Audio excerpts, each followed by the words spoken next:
Assalamu alaikum warahmatullahi wabarakatuh. Mwasuze mutya mwasire mutyanze Nurdin Ntege once again. Tuba tuguse nyina philosopher Samuel Kasozi Samuel. Gwe nina wano mu studio z'olunaku olwayiro our mobile studio sebo buuza kubatula. Yes, nga bulijjo nja kubeebasa. Mwenna abatu followinga ku mitimbagano egy'enjawulo mukola kinene nnyo ne ku YouTube abasinga okulaba video zaffe kubanza okusinga gye mbeera. YouTube yes. TikTok ekyannemye nnyo kasa nasanga nga abeeyise Bakasozi Samuel philosopher bangi. Kambaleke bakyekole. Erinnya baali wamba nnyo. Maama balaba bateekawo na kifaananyi kyange mu kkooti abalaba sibamanyi nako nenga wange. Waliwo ebimu bye weesonyiwa kambi esonyiwe. Okay. Kati nkutwala butereevu. Olutalo lwa Iran, Israel ne America lukyagenda mu maaso. Like teruggwanga nti luwedde. Nenalabye ceasefire nga eringa eyayongezwa ennaku nkaaga. Ennaku nkaaga. Tuba tukyali awo ate ne mpulira ekiri Russia. Olutalo lutokota okufa obufi. Ukraine, Russia. Naye nga byonna bigenda mu maaso. Ate Russia erabika simanyi obusungu buno bwavuddewa okwagala okukozesa eryanyi eriyitiridde ku ggwanga erya Ukraine. Nti yakubye netuuka n'okuteekawo okulabula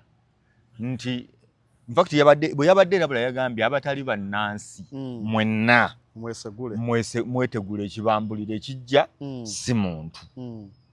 Kyabadde kiti ekya Russia Ukraine. So kusookera ddala olutalo lubadde lwabuutikirwa olwa Iran. Naye ng'ekiri ku ddwaniro awo Ukraine. Bino byonna bye muliko eno Iran muzannyo. Ekitalo kiri awo. Tekinologi bamuwaanyisa enkya n'eggulo. Omupya bamuleeta ne bamugezesa buli kimu. Era tekinologi asinga ava Ukraine alyoka asaasaana mu mawanga eno. N'olya Hezbollah n'olira ani bonna bakozesa ku tekinologi oyo. Naye nga ekiri wali nti Ukraine ennaku zitu ebadde ya masteringa ekiyitibwa drone. Ukraine okuviira ddala mu ntandikwa yasooka okukozesa drone nga Russia yakalumba bakozesa drone z'ettake baziyita Baryakita yafuuka drone wali kyeyakola Abarussia advance za Russia zonna Baryakita yakola kinene nnyo okubazza emabega. Anti mu kutandika Russia yali era nayo yasuubiranga bw'olaba America bwe yali yeepika eryanyi. Omanyi amawanga gano amatono gajja tuyambako okutukendeeza kuba super power. Bakimanye nti tewakyali alina monopoly ku tekinologi. Russia yayungula Air Force n'emayo buli kimu Kiev ekibuga agenda Kharkiv ne Odessa buli wamu wonna nga bamanyi obwengula bonna bamanyi babuwa. Donetsk ate eri kumpi wano ne Russia. Eri kumpi naye wali bagenda ddala Kiev ne beeyongera ddala ku gundi eziri ewala n'ekibuga Kiev ng'amanyi bakiwamba. Ukraine neebazza mpola ne batuuka ne bamanya nti Ukraine yakkako ne mu mpuku president oyo Zelensky nga communicatingira wansi ne bamala ne babbulukuka ate bupya. Maama leka n'okuleka gwe kiri wali nga operation zonna command center nga ziri wansi. Naye ne bajja nga bagezaayo intensity ya Russia ne janga ekendeera ne bamanya kaakati tuzze ku kye bayita war of attrition. War of attrition lwe lutalo olw'okukooya muno. Waaba ava wala supplies muggweko, morale muggweko, sente zimuggweko n'ebirala Russia we badde awo. Kaakati ne lutandika Ukraine eze advancinga bwe bagiwa ku drone ne baddamu ne bagi reverse engineeringa ne bakolamu ekyo. Kaakati wabadde wamastarinze drone aba Ukraine. Yes. Nga basindika drone ne zigenda zituukako ne Moscow. Era olwaliro we twogerera okumanya Russia naye akasiteekawuliddemuko nti buli bizimbe ebiwanvu mu Moscow nedda yaligumiikiriza otuukawo singa byakubwa kyalibadde kirala nnyo. Naye bagize babiteekako defense system. Basitulira balina gelikopita ago ga alligator aganene agasitula bagenda bateeka ku buli kizimbe ekiwanvu defense system waggulu esobola okukuba drone ezo. So drone zibasuseeko. Kaakati wano weewali nti Ukraine abadde zimastanize bulungi ng'era ezikozesa ng'era ekuba targets eziwerako mu Russia. Lwakuba nti gwe baliko buli wanga linene obeera nga atalina byakubya okuba wanendala neekuba ennimule tewali nnyo impact tebannafiiringa lutalo nnyo abarasha ng'oggyeko luli lwe baalumbako munda mu Russia naye bawadde tebannadda kufiiringa lutalo. Kaakati Ukraine kye yakozesezza drone n'egenda bayitawo steroblast Ukraine mu gundi ya Luhansk. Omanyi okwinaana paati ya Russia wo wonna province ziri awo Russia yaziwambako ebitundu ebisinga obunene eza Ukraine mwe muli gundi Donetsk, Luhansk, Kherson, Zaporozhye awo wonna kutuuka ku Crimea era ne bakola ne referendum ffe twagala kwegatta eno ne beegatta eno era Russia nezirangira nti ezo province za Russia kaakati tegeeza woozirumbagana oba olumbye Russian Federation oba olumbye Russia era bwe baba baza response bazanga gwalumbye ensi yaabwe nkulaba. So kaakati province ya Luhansk Ukraine yagenze neekola nesindika drone eyinza okuba eiza nga Russia omanyi balina omuzoogo era gubadde guyambye amawanga ga Europe baddira drone we bazisindika ne baddamu ate ne bazizaayo ne baziwugula nga zirina okuddayo eri bazizaayo naye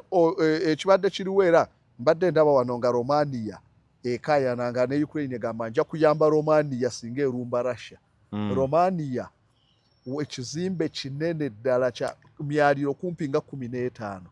nga naye kyaba drone yakikubye nekifuna omuliro ne gukwata waggulu. Russia edira drone nezideflecting nga ebejja neziza mu direction endala nezigenda kaakati ezimu ebadde zisindika nga zidde ate mu mawanga ga NATO nga Ukraine yekuba yo negichannelinga nega tegidistractingira mu bbanga wabula egideflectinga negijja ku track gyebadde eriko negiza ku track nti Uganda ebadde ekuba Rwanda oba Rwanda ebadde ekuba Uganda drone olwatuuse negisindika Tanzania negize Tanzania abe Tanzania bagenda olaba drone ekubye oba eguddeyo nti Rwanda etukubye kaakati we batangire baka nti mu deflecting so kaakati possibility eyinza okuba nti oba Russia mu kudeflectinga drone yagenze neekuba essomero bwe yakuba essomero mu Luhansk essomero lino dormitory yali ya kalina nga 5 okumanya drone si kintu kyangu drone yakuba oludda lwonna olw'ekizimbe n'eruyiwa abaana 39 ne bafuna injury banabe basooka okufa naye fayina ne bamayiza nga bali mu 19 bafu kati Russia n'agamba osaaga n'anyiiga mu crossinze red lines ekyo okumanya entalo zino ow'amaanyi kuva dda ndowooza kuba olaba batugamba nti ne Katonda nti God is always on the side of a big battalion Katonda tabeera na banafu ssebo babawangule nti ne Katonda bamuwangulidde abakuludda luli Nebukadduneeza ye yajjanga n'akuba Isirayiri bubi nnyo Katonda yabadde avudde mu Isirayiri baali bakola bino na bino n'abava tayinza kubeera nga yabadde na bano nga babakuba yayise mu Nebukadduneeza adisciplininga Isirayiri bwe bityo mu Bayibuli ebyali buli we baakubanga Isirayiri ti olw'ebibi bya Isirayiri Katonda yayise mu Nebukadduneeza ajadisciplininge we bamala ne beenunula ti yes kaakati Katonda yabalaze amaanyi ge ku sayidi ya Isirayiri bwe babaddamu nti Katonda yabaabulidde so Katonda naye tabeera ku sayidi y'abanafu nkufuna kaakati amateeka agasinga gaffe balinga abanafu Russia yavuddeyo b'amaanyi Russia yavuddeyo n'egamba kaakati mulabe bali mu kuwa abasiviliani abali innocent bali mu kukuba naye nga nabo Ukraine babakubize so kaakati Russia n'egamba okay mutukubye lwali lwakuna wiiki ewedde kati ku Sunday Russia n'eryoka eyisa ekiwandiiko nti no ku Sunday yayisa ekiwandiiko ne bagamba tugenda kwesasuza Ukraine kyekoze kaakati amawanga ag'ebweru nga America n'abalala bonna satellite images zibalaga bayitawo iziti Kapitusina ya kisangibwanga ku Bulakasaawo awo weewali Russia weesimbulira ebizungirizi byayo ebimu ne misayiro kaakati weba egenda okukozesa Oceanic intermediate range ballistic missile oba hypersonic weba ogenda ogikosa eyo gyesimbulira kakati bo ne balaba okweteeka ne bagamba Ukraine essaawa yonna bagenda kubakuba ekijja si muntu naye ekyewuunyisa nti amawanga gayo kyovala tugezeeko entalo zino abantu baali zeegendereza n'odiini bakugamba nti entalo ezisinga zonna zireetebwa bannamukadde si baana bato bannamukadde be baleeta entalo nga ziva ku kikumpalana zaabwe ez'emyaka nga 3 emabega ne basiikuula entalo ne zirwanirwa abaana abato abateyinaako buzibu ab'emikwano beebetta genda maaso empalana z'abarasha ba Ukraine zadda 9 kaakati ze bali mu kusiikuula ze zibalwanya kaakati n'Amerika empalana kulwanagana kwabwe n'amawanga ga Europe okuva edda nga tebatrustinga Soviet Union kaakati be bali mu kuinstigatinga Ukraine ne Russia negaayo baba kyekyo kaakati tugendako naye amawanga ago kumanya banku era nakyayinya abantu abo nabo aba NATO abo Bangereza abo America baani abo nabakyayi ku kino ekyabaddewo wiiki eno nti baategedde Russia egenda kuba Ukraine naye amanyi tetulina defense system esobola kukola waawo mu Ukraine bagenda kuba nga bwe baagadde ne basirika Ukraine waba bamukuba bamukube tetulina kyakola tebasobola kugamba ku Russia tomukuba basalawo si banywanyi bi ne babaleka Ukraine ne basirika kaakati ng'ogyekaawo olukubo olwo lwe ate ne we baamaze nonjagala kumanya baakubye batya Russia yakubye etya yes ngenda kutuukaawo baakubye batya naye njagala okuwa nti wemba walaniddemu mu kino kye baakoze era amawanga geegendereze nnyo muba mutandika entalo nga mweyinulira ku bantu wesiza abazungu abazungu abo n'abaki calculations zibeere nnene bazzeemu ne baddamu ne bawa okulabula ku luno Lavrov Sergei ya communicatinze ne Marco Rubio okumala eddakiika eziwera nga 3 nga boogera n'amugamba Marco Rubio yani Secretary of State e US Sergei Lavrov wa foreign minister ya Russia n'amugamba tugenda okwesasuza naye tebannaba kwesasuza ekirungi tugenda okwesasuza Ukraine n'agamba naye ku luno buli dignitary buli diplomat ali mu Kiev mu evacuating basiibule then omwogezi wa foreign minister ya Ukraine n'avaayo n'agamba temukkiriza blackmail ye Russia temugeza okuvaamu ekyennaku America baamaliza nga sebera bagyewo abantu baabwe mu embassy songa ya America yagyewo abantu baabwe mu embassy ne Germany n'amawanga agamu gaba evacuate ne gabajjawo ku embassy ne gabatwala ewalala songa bali be babadde nga shield nti Russia yeddako weeba eneekuba ebakwatibwamu bwe naakubiramu ba diplomati b'eggwanga eddala ne banyambalira so okusigalawo kwabwe kwali badde kukola nnyo ng'engabo naye so abasajja baggyeyo abantu baabwe abasajja baggyeyo abantu baabwe America ku embassy baevacuatinzeeko aba ku mawulire ge nnalabya Kiev temuli b'America kati abasobola okubeerayo ewala mu birungi naye ku embassies n'ebifo ebyo ebyobamanyi tino we bakikuba musobola okufiiramu Abamerica nga 50 baabagyewo amawanga sigalawo kasozi anti wemubanga namwe mutya okufa ate ng'omusajja alagidde kaakati olwo lwaki mukyatusiba mu lutalo luno nti tululwane lwammwe ggwanga lyammwe nga mmwe ebizibu byammwe NATO ate mwe mwabitandika be baatandika olutalo luno olw'e Ukraine batya Ukraine yalina gavumenti ezaali royo eri Russia era we baali nga gundi ku mulembe gwa Gorbachev ne Bush we baali bakkaanya batwayiziti Budapest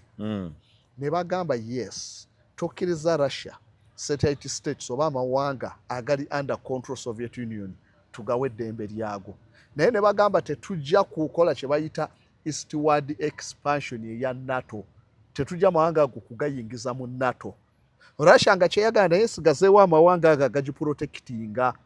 nti misairo za America eziri e Italy eziri ewa zigenda okuyita ku mawanga ago zituuke eno Russia naffe tuba twetegese kuba Moscow ayinaanidde Europe era ali mu paati ya Europe ayinaanidde amawanga ago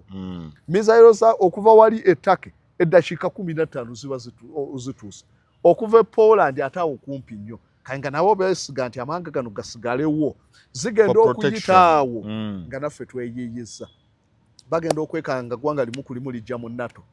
Georgia, Latvia, Lithuania, Estonia n'ebirala byonna bamaliriza nti ne Ukraine obukulembeze gavumenti ezaaliyo eyali Royoko ku saidi ya Russia ya Petro Poroshenko bamaliriza nga bamukoze ki bamuvasomuze bayita Euromaidan Revolution bataddeko gavumenti ezaali nga CIA yenyigiddemu ko Putin nange kakati kuremeya kanjitandikeko Donbass kanjitandike so bebamu kubayisi singa baaleka relationship nesigalawo nga bakyakolaga nga olabaga Kazakhstan Russia bizungizi byayo ebimwe ebisimbulya Kazakhstan kozi Belarus aliwa Belarus atali waggulu era ku Ukraine Belarus ali waggulu awo ye yasigalanga munne wa Russia yes. Kazakhstan Baikonur Cosmodrome we basimbulya ebizungizi byabwe bigenda ku space station Russia n'amawanga amalala Uzbekistan ani goga tegadda mu bino byaki bya Ukraine bya NATO yes kakati bano be bachi instigatinga naye kakati essaawa eno emubanga mu mwatu instigatinga to breaking ties to decide yamu tumaze tuyibadde mu ntalo tuwadde ebyokwesa mutugambye mulwane Ukraine muyina okulwanira sovereignty yammwe kakati tutuuse mwe namwe lwe mulabyeko threat ngejja muzambadde mudduka kakati ffe lwaki mukyatusigaza mu lutalo Ukraine yalibadde essaawa eno kakati eteesiganya kumaliza lutalo bano abantu batandise okubalyamu enkwe essaawa eno Ukraine balajana ne interceptors eza Patriot esobola okukuba zaggwera mu lutalo lw'e Iran endala ze balina zaabwe bazesigaliza Ukraine tekyafuna misayo za Russia ziyitawo mu mirembe kakati ba Sweden be bagezaako baani ne babawazi nasaamu n'endala okwetaasa so kakati awo wenkulagidde enkwe z'abasajja bano kakati okuzzaayo wali nti Ukraine bwe bamaze okubalabula nti Russia egenda kuba Russia n'eryoka esimbula bakiyita Saluvo mu lulimi lw'amagye Saluvo basindise oba abajamani bakitanga Blitzkrieg Blitz oba olulumba Air Force ne lulumba mu bungi obutagambika kati Russia yasimbudde drone 6 drone 6 nesimbula ballistic missile nga 30 hypersonic ne cruise missile kumpi awamu missile za byonna awamu attacks za denga 7 drone nga mu drone muno mulimu percentage esinga nga replica za drone si drone danti no ziriko bomb wabula bazisindikiramu kugeza bakita saturation natunulidde baade bakulaga ku defense system emu mu Ukraine abakutte ekifaananyi nga obwengula bwa Ukraine ng'oyinza okulooza munyenyezeezo ku defense system wali anti bakulaga buli gundi buli ekirumbi nga wali wonna ku sikuriini yonna eya defense system yonna olabanga muliro nga munyenyewezi nga olaba wali Russia eyungudde ate nga mu kuyungula Russia eyina engeri gyebadde ezannyamu Ukraine badde ne defense system eziwera esobola okulemesa Russia okubanga missile zayo zituuka naye nga Russia bayina engeri gye balumba Ukraine esukka nti Ukraine bagitondawo bintu no eyina boda yaayo eya east ebodalinga ne Russia naye eyina engeri gyegira nga Russia ejje ejidda waggulu eno oba odda mu ejiyingira Ukraine nebeera nga empuumi eri munda mu Russia eringa G kakati nejja na wano nti nawo mu south yagiyingirira kuremeya then nojja neno mu Black Sea lwakuba mu Black Sea Ukraine ezerwanakaawo ku mazzi naye nawo kuremeya nawo ne bagiyingiramu kakati kino kifuukidde Ukraine ekizibu omusajja amuli bw'ati kati missile yo bazisimbula ziva mu buli direction okulemesa Ukraine defense system zaayo tekatugeze nti nno mulumba Rwanda missile ezimu zigenda ne ziyita eri ku nsozi eza Virunga Hills ne ziyita ne ziyingira Rwanda endala ne zijja ziyita e Katuna endala ne zijja ziyita eno ogundi eno Emirama ne ziyita eyo mulumba Rwanda kati Russia yebadde ekola missile ezimu zifubutukayo ne ziyitako nga ku bwengula bwa Belarus ne ziyingira mu Ukraine endala ne zijja ziyita direct okuva wano ogundi Moscow tebasinza nnyo mu Moscow naye nga around nearby waliwo Belgorod ebitundu ebirinanidde Ukraine kati endala ne zijja zifuutuka eno mu kulemeya ezimu mu buli direction zonna ne kireeta defense system okuba nga kizikaluubirira nga temanyi ebeetaayize ene n'atejja eddeene. Yes, so kakati era bwe bakulaga maapu nga baturacinga gye zibadde ziyita bakulaga ng'esinga zibadde ziyita eno ku Belarus endala ne ziyita kulemeya endala ne ziyita zonna zirumba Ukraine. Kaakati kye baakoze tibasimbudde nga drone ezimu ziri fake kubalemesa saturation nti ababeera ku defense system obungi bwazo olema okumanya eriwo eriko bomu eriwo eteriiko drone ate nga coordination bakola coordination nga olaba America gye bakola mu kuba Kameneyi nti no bazisimbula ne bamanya nti drone zijja kutambulirawo eddakiika mmeka ti 18 ne basooka basimbula drone ne bamanya cruise missile etambulirawo eddakiika mmeka egenda okukuba nti 8 hypersonic etambulirawo mmeka nti 4 kaakati basooka ne basimbula ez'enjawulo kaakati zonna zituukira mu kaseera ke kamu bazibala nti zisobola zonna kutuuka zonna mu time yemu okusinziira ku sipiidi buli emu gyedduka kati zituuka mu bwengula bwa Ukraine zonna omulundi gumu 7 almost kaakati omwo mwe basindikidde ne hypersonic oba ya oceanic kati eno oceanic yasinze okufuukira abantu ekizibu etya oceanic bagitwalanga intermediate range missile intermediate range ebeere kuba kuva ku kilometers nga 1500 ku 1500 okutambula naye ate ebeera tetuuka ku long range ate era tebeera short range eri wakati eddakaawo kati amawanga gabeera nazo nti wemba nkuba eggwanga eri mu kilomita 2500 nkozesa 4,000 nkozesa eno oceanic eno weeberedde ey'obulabe nti it's a hypersonic missile ekozesa kye tuyita hypersonic grid tiwesimbula bweti bagisimbula n'erinnya obwengula ku speed eya waggulu kuba weerinnyanga cruise missile oba ballistic early warning system zisobola okubalaga nti basimbudde ne batandika ogitrackinga kati eno erinnya bagiteekamu solid propellant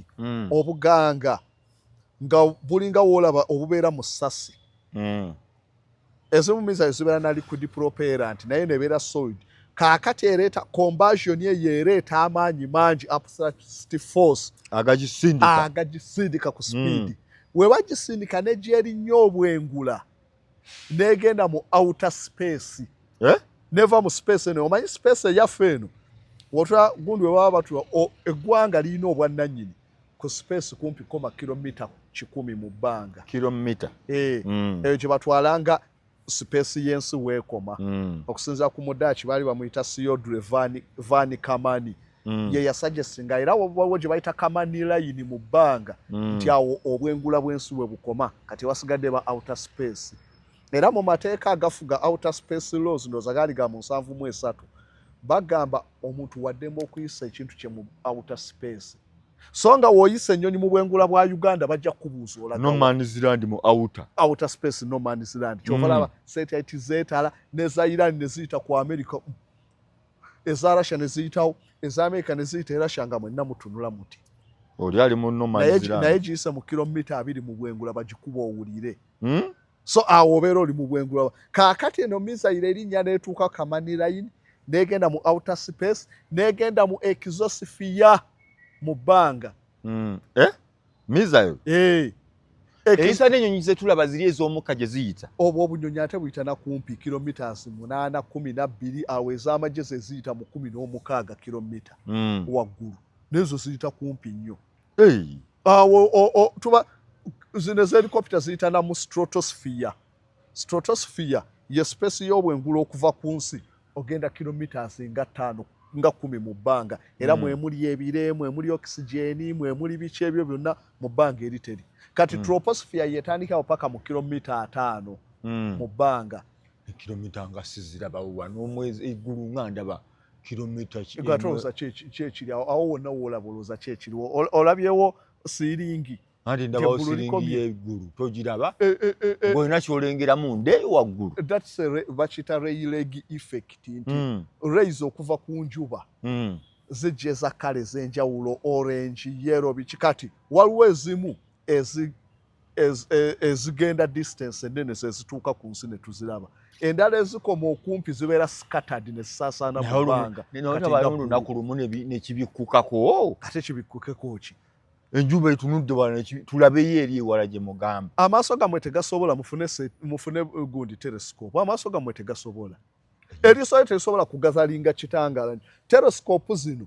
ze zijja zisika ekitangaala ne zisika ekitangaala ne ziyingira deep mu nzikiza mu bbanga wano waliwo kilomita nga mmeka kati okutuuka nga ku mwezi omwezi batugamba tugula guyita wano ku biri batugamba gundi mitwala 46 mayiro mayiro ntonokoko mitwala 46 kye bayita perigi oba omwezi we gubeerera ewala n'ensi kati ate gubeerera okumpi mitwalo nga 36 we guyitira okumpi emitwalo emitwalo weziri wano okutuuka ku mwezi just tetugambye ku njuba tetugambye ku ndala enjuba eri kumpi ani yakulimba mbuuza bubuuza ani mbuuliza bantu bange tuli butandikako obwengula enjuba eri wala nnyo mu million miles nga million miles ziringa around 9 okutuuka ku njuba enjuba eri wala nnyo nnyo bweti enjuba singa yatuli kumpi singa era olaba bakugamba nti okusaanawo kw'ensi njuba yajja okusembera bakusuubira mirundi 3 ti eiza tuyinza okwesanyawo ne nuclear amawanga ne gagwa eddalu ne beekuba oba si ekyo tuyinza okusaanawo ne asteroid ekiyinja ekinene ne kiva mu bbanga ne kikuba ensi oba si ekyo tujja kusaanawo lwa njuba enjuba netuuka life cycle yayo ey'okufa ng'eneetera enjuba ejja kugejja ejje ng'expanding etuuke ku wakati wa orbit ya Mars ne Jupiter ekitegeeza ensi yonna eba yatulyawo dda enjuba ejja kujja egejja efuuke hyper giant egejje so kaakati awo okweyongeraho katono okugejja okwokya kwokka kweba etukola wano Earth ebeera tekyayinza kubeerako bulamu olw'okwokya omanyi bangi abagirawo ne bawakanya ebintu bino balimbalimba ebintu ebitu naye nga so kuba kaakati gwe sooka kale aba firmament bajja kugamba nti no byonna biri mu ddoomu enjuba naye eri mu ddoomu muno ne munyenye endala esigadde zonna ziri omwo kintu kiri omwo then kaakati ddoomu tujagaza tugireka ebeereyo eyo kaakati baba bagirabako ddoomu element ki ezaakola ddoomu ya giraasi ya mazzi ya kintu kya giraasi kigumu nnyo ebizungu nebyo bikoonamu biti bikabusi ate nga ebizungu biremedda notuuka mugamba tebituuka na ku mwezi kati ate ddoomu yo binaagituukako ddi ng'eri wala nnyo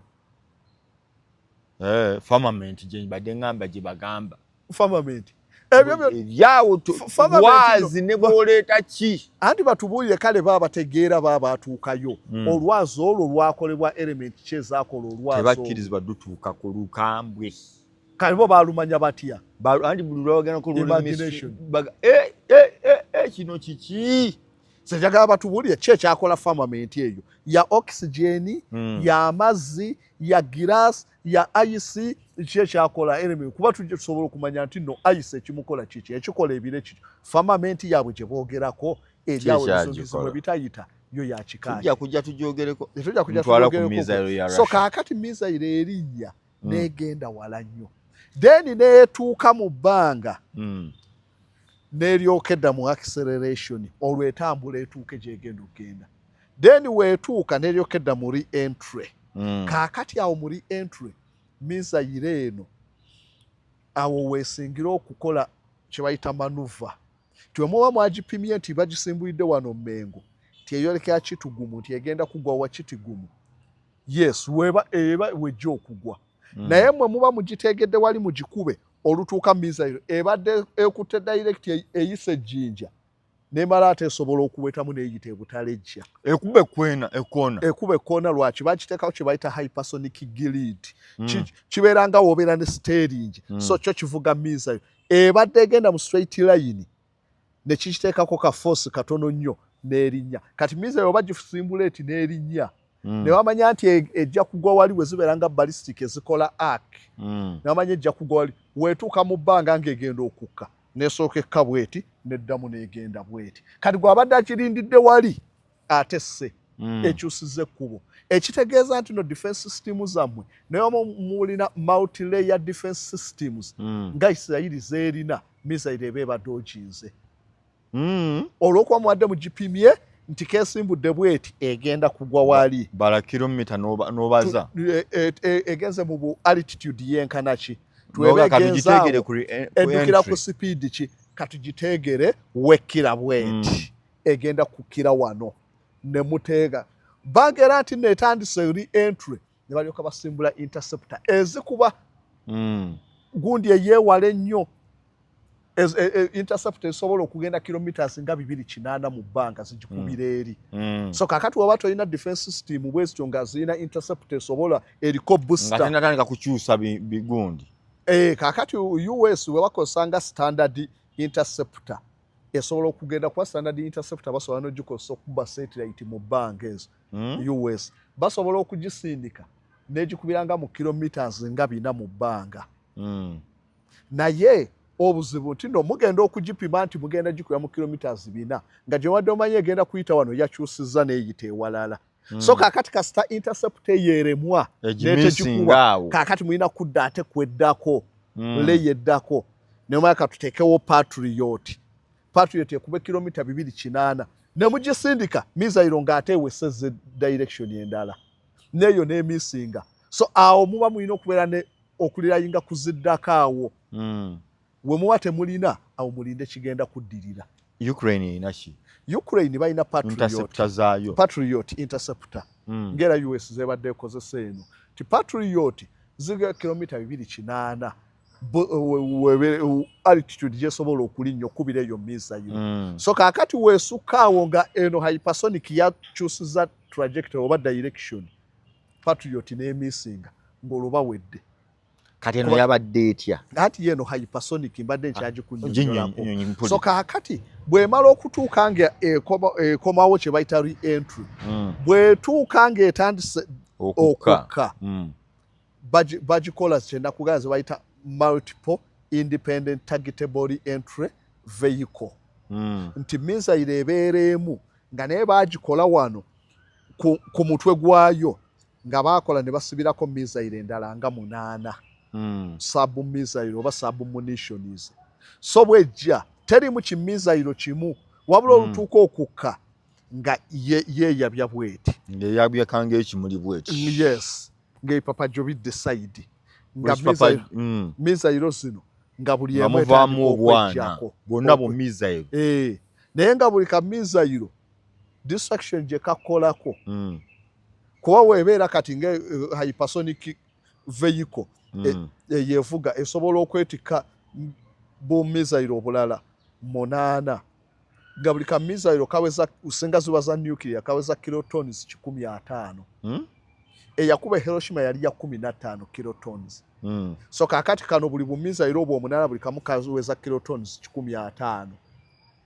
so kitegezo ja kugata ye Hiroshima emirundi 10 buli ka misairo senga kabaka nuclear kakati nga buli kamu kali okakavaako nga buli kamu kali okakatagetinga kyekiyita targeted entry ntino bakatagetinga nti gojja genda wali gwogende wali ogende wali kakati gwe oba olinze ne Patriot defense system yo okuba misairo emu olutuuka mu kilomita 480 mu bbanga nga yeeyasa nga muvaamu 8 obadde olinze ekkuba emu ate zivaamu zijira ku sipiidi ya Mach 10 tikumpi buli saawa zituka kilometers 2.2 n'ekitundu buli seconds ze kilomita 3.6 buli second tik kilomita 3 kakati speed eyo ebaleetera n'okulema okutagetinga kye buli second kadduka kilomita mmeka 3.6 just okutemya board but tik kilomita 3 okutemya board kilomita 3 zebedduse olwa speed yayo ekigisa hypersonic tedduka okusinga eddoboozi emirundi 10 so kakati zezo misairo kati misairo zino webazi Russia yawagadda negamba tewali defense system esobola kugikuba olwa combination yeyo ya kisipi Russia yezina yokka Russia yezina kuba US baali basayininga ze bayita intermediate range treaty ezilimitinga okukola intermediate missile nga America bagezaako okulimitinga Russia okusereteninga amawanga ga Europe intermediate zitambula kilometers around 15,000 tuwe tuzibaninga amawanga ga Europe gajja kuba safe. Russia tozikola na America tozikola kakati America webava mu intermediate treaty olwa Trump Russia negayo muwache mukoze kakali naffe katuzikole amangu ago ne bakola Oceanic so kakati bazinda na America nawo kati bali mu process bazine eyo nabo naye ngene change out yeri hypersonic ata America technology wa hypersonic badde bakyamugezesa nga tebadda bakutuuka nga bano we bali so kakati eyo Oceanic kakati missile eri buli lwogiraba webeera ndinga bulandinzi bweti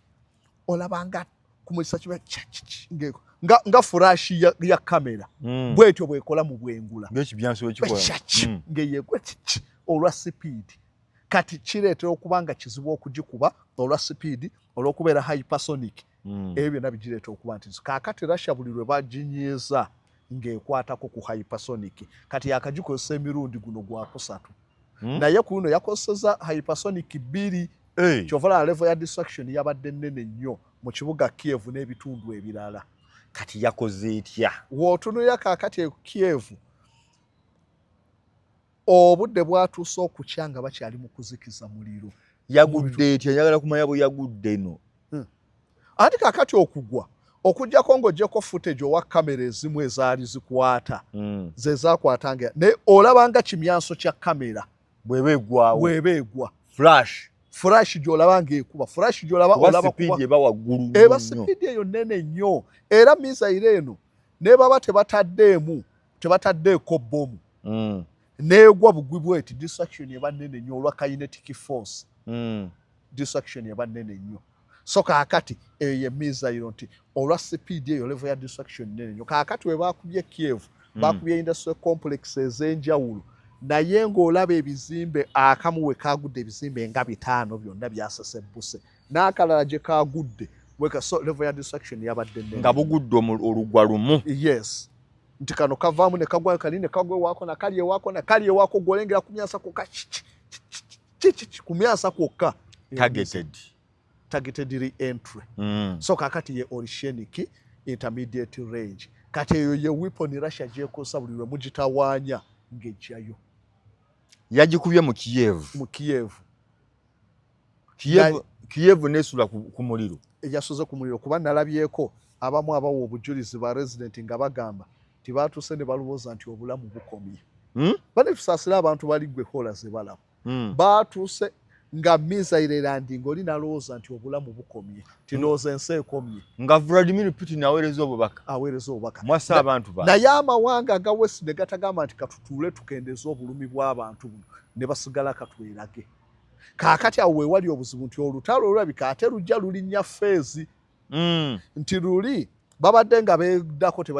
tebakozesa nnyo byakulwanyisa ebyo kaakati bakola kuba ne Zelensky yagambye ne target naye kaakati azirina zagenda okuba mu Russia agenda kukozesa longo range Russia egamba okukozesa longo range n'okuba mu territory yange awe yo red line mugenda kulaba level ya destruction yetegambika Ukraine yafuna long range ne bamulemesa okuva kugwa Biden gwonna kuba nzijukira Ukraine yafuna long range era Russia n'asooka alabula amawanga agazimuwa anti era kwe kuulwe yasooka okozesako yewe gye yakozesa era ne kwolwo n'abagamba era nabaga mwetegule n'akuba bayitawo Pietro Dnipropetrovsk bagamba yaleeta ne musisi mu kitundu teka n'okuleka gwe erirevu nnene nnyo gye yakubye ne luneeyo gye yakubye era ate bbiri ate nga luli kyagambibwa lwaki bawulira nnyo musisi kyagambibwa nti no tekwaliko warheads wabula missile zezaakoona nga tekuli bomu zibaluka kyovola nti musisi yawulikika nnyo kiringa endiga we zinaakoona obukoonyi naye ku luno kubaddeko bomu ezibaluka so level ya destruction yabadde nnene nnyo mu kibuga naye Ukraine kati agenda kuta long range anti long range yes naye long range ezo okuzita nti bajja kukozesa okugeza Scalp eyo ya France long range Atacam ezo za US then Taurus za Germany Storm Shadow za Bungereza Putin yabagamba we mukozesa Storm Shadow Ukraine teyina satellite sobola kugidirectinga paka Storm Shadow wegenda kuba ekitegeeza Bungereza mulina okusindika ba expert bayambeko Ukraine ekitegeeza na mumuwera mufuuse part bolutalo